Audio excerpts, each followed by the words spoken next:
AFL fans had eagerly awaited the Jets-Raiders matchup for months, and the two first-place clubs delivered with one of the best games of the season. It would be followed at 7 p.m. by a broadcast of the family classic Heidi. But as prime time approached, NBC executive producer Scotty Connell grew concerned that the game would not end on time. Now Scotty can't get to the guys in New York. He's trying to tell them don't take the game off. But the minutes leading up to Heidi coming on, people began to call 30 Rockefeller Plaza saying, what are you going to do about Heidi? Or don't let that game go on because I heard you say that Heidi is coming on at 7 o'clock. What it did was it literally blew out the exchange. There were so many calls that came in. And I looked at my watch and I said, we are in deep trouble. It was determined that the program would air at 7 o'clock. And if football wasn't over, we would still go to Heidi at 7 o'clock. So I waited and I waited, and I heard nothing and I heard nothing, and we came up to that magic hour, and I thought, well, I have not been given any countermanding order, so I've got to do what we agreed to do.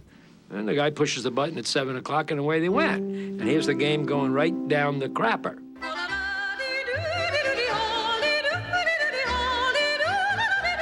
And the phone rang, and it was the president of the company. And he said, go back to the game. And I said, well, I'll certainly try. I wasn't going to tell him anything other than that, except that I knew it was impossible. There was no way to physically do that. So I had no idea what was going on. And then Charlie Smith circled out of the backfield, never forget, ran down the field, caught the ball over his shoulder and scampered in for the touchdown, and the crowd went crazy. Now the Raiders kick off, and the Jets fumble the ball at the goal line, and the ball's loose running around, and the Raider goes down and falls on it. And the Raiders have now scored 2 touchdowns in 9 seconds and taken the lead and win the game. And the funniest aftermath of it all is Weeb Eubank's wife called the Oakland Coliseum. So they get in the locker room, the phone rings, they pick it up. Weeb, it's your wife.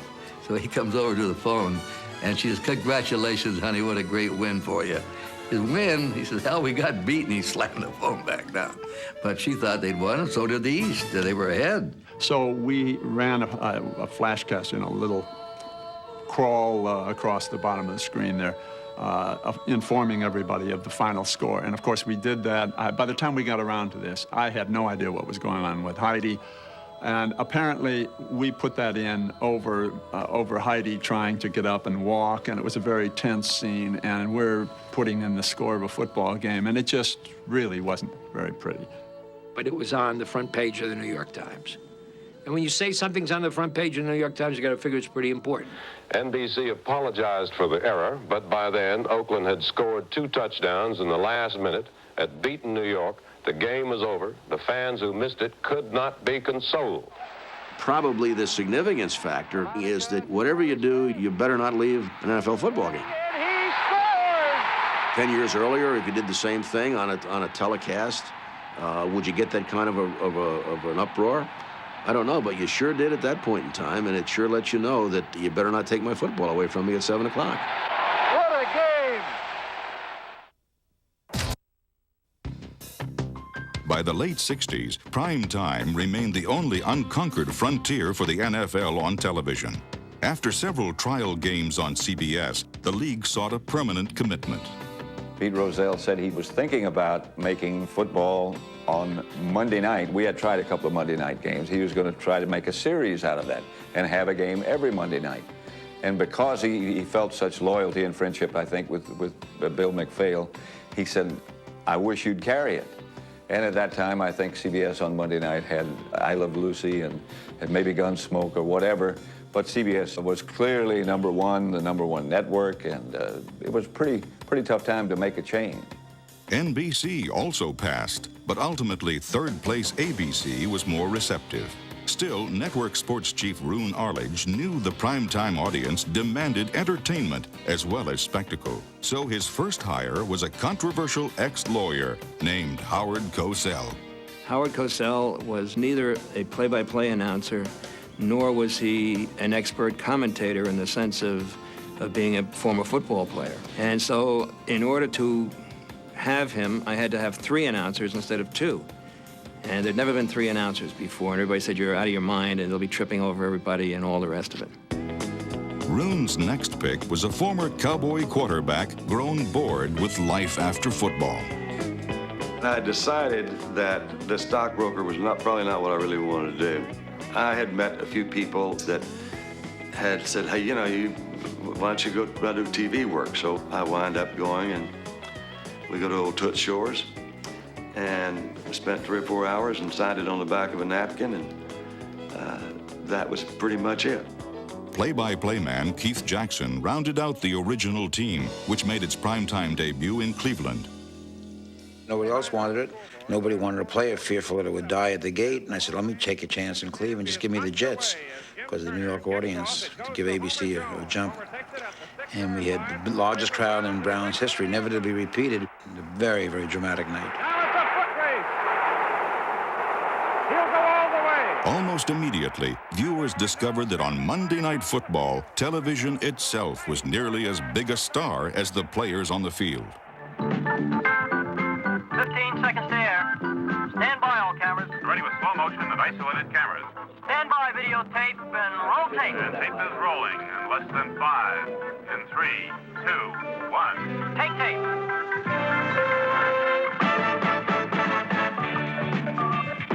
We created this opening that had the entire flavor of what it's like in a television truck during Monday Night Football. I had 10, 11 cameras on Monday Night Football. I had my cameras everywhere. They couldn't hide from me. The players were there, and my cameras were there. If they did something, I found it. I think the first year we may have had 10, 12 cameras. They had cameras they didn't even use. But literally, the American public saw a different game. They saw it from different angles. They saw it from, they also saw it in prime time. The tenor of the hometown crowds had also changed. When Frank Gifford joined the broadcast in its 2nd season, he too realized Monday Night Football had become a local celebration. It was like a carnival. I mean, we would come into the city, and Don had a great name for it. He called it Mother Love's Traveling Freak Show. I walked onto the field, and I see all these people have all these banners up all over the place. And I'm saying to myself, boy, these people have taken the time to do banners on Monday Night Football, banners about Cosell. I remember going to every NFL city. The carpet is out for us, the luncheons, the dinners, the gifts. I don't think the people got enough credit for the popularity of Monday Night Football. We found a bowling league that had stopped bowling on Monday night because of Monday Night Football. And by the time we were finished with our spin on the story, anybody who was a man couldn't possibly bowl on Monday night. The story became reality. In the days before satellite uplinks and sports channels, Howard Cosell's halftime highlights became Monday night must-see TV. Howard was a remarkable talent. Howard knew everything from how to use his voice inflection to his native intelligence, quite frankly. And he was remarkable at presenting the halftime highlights. These plays to evidence the rugged, the taut defensive nature of the contest. That's Larry Smith, once of Florida, and the tackling is brutal. People became incredibly provincial. If their team wasn't on, I mean, we would have death threats from fans in Miami if the Dolphins weren't on the halftime highlights of Monday Night Football, which was why Chet and I decided to tell everybody that the halftime highlights were selected by Howard, when in fact Howard had nothing to do with it. But we just kept, there were going to be death threats, we wanted them aimed at Howard.